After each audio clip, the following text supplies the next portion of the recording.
The savanna trembles beneath a merciless sun. Golden grasses ripple in the wind, hiding a band of Homo erectus hunters. Their eyes lock on a herd of antelope at a shrinking watering hole. Each clutches a stone-tipped spear, knuckles white with tension. Hunger gnaws at them. Failure means death, and death means silence forever. A guttural call breaks the silence. The hunters explode from the grass. Dust rises. Spears fly. The chase begins, pounding feet echoing like thunder. The herd bolts, hoofs drumming against the cracked earth. The hunters surge forward, lungs burning, the promise of meat driving their limbs. For a moment hope flickers, they might succeed. But the hunt is shattered. A roar tears across the savanna, deep and ancient. From the thicket emerges a giant ancestral lion. Muscles ripple beneath tawny fur, eyes burn with hunger. The wind carries its musk, sharp and terrifying. The herd scatters, vanishing into tall grass. The hunters are left exposed, hearts racing.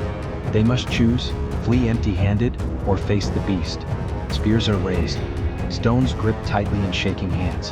The lion charges, claws gouging the earth. A desperate struggle erupts. One hunter is slashed, blood soaking his arm.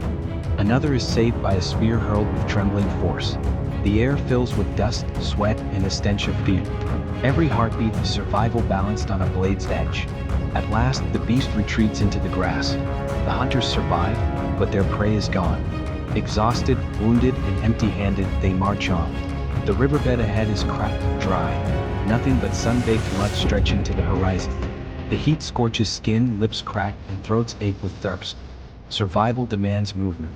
They follow faint tracks to a forest's edge, shadows promising relief. Here bitter fruits are gathered. Roots are dug from the earth with aching hands.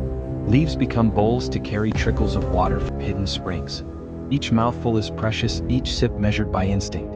Every decision is survival sharpened by desperation. What to eat, what to risk, which path may lead to life.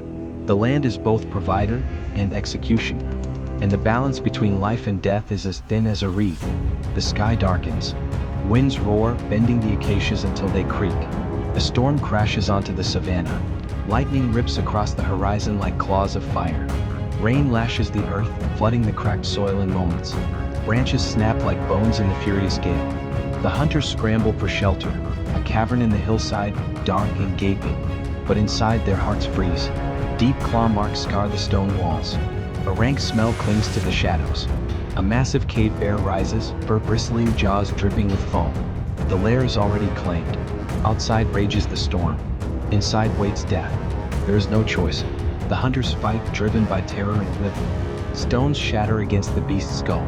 Spears thrust, some breaking, some piercing. The roar of the bear collides with the thunder outside, a symphony of violence. One by one they strike. One by one they bleed.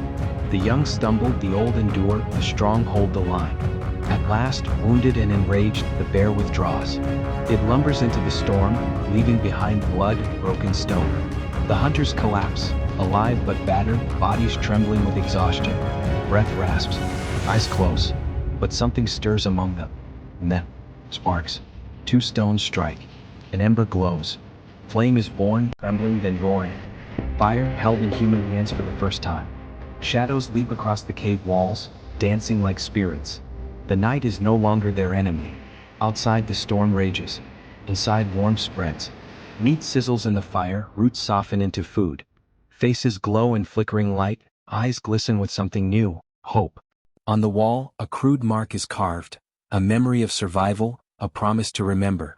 In that firelit silence, something awakens. Not just survival, but resilience. The will to endure. The will to adapt. The will to transform. The will to create a tomorrow. Here, in fragments of 2 million years ago, the story of human resistance begins. And its echo still lives within us, whispering through every heartbeat, every spark, every act of defiance against the dark.